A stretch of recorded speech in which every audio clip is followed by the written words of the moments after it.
Je veux d'abord dissiper toute ambiguïté. Il ne s'agit pas pour nous de nier le rôle de proximité que peuvent jouer les buralistes, notamment dans les territoires ruraux ou dans certaines communes où l'offre commerciale et les services du quotidien se fragilisent. Dans beaucoup de territoires de notre région, les buralistes sont de véritables commerces de proximité qui doivent évidemment pouvoir accéder aux aides de droit commun lorsqu'ils remplissent les critères applicables. Mais précisément de droit commun.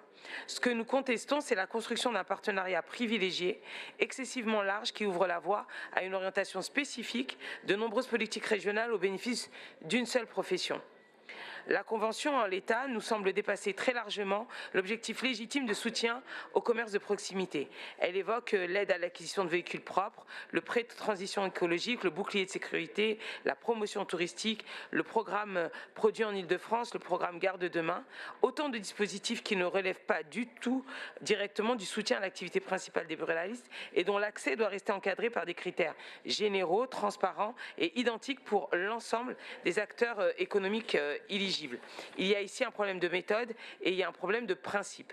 Le problème de méthode, c'est que l'on part d'un objectif compréhensible, soutenir des commerces de proximité, pour aboutir à une convention beaucoup plus large qui agrège des politiques publiques très différentes que j'ai listées et sans justification suffisante.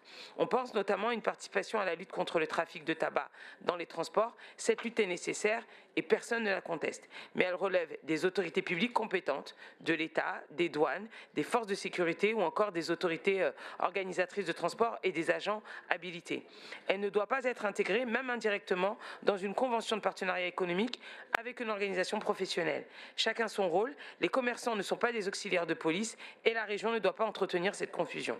Le problème de principe, c'est celui de l'égalité de traitement. La région ne peut pas et ne doit pas fabriquer des accès spécifiques à ces dispositifs au risque de créer une rupture d'égalité et des passe-droits. Notre amendement propose donc une ligne d'équilibre, maintenir ce qui est légitime, supprimer ce qui ne l'est pas. Nous vous invitons donc à adopter cet amendement. Merci de votre écoute.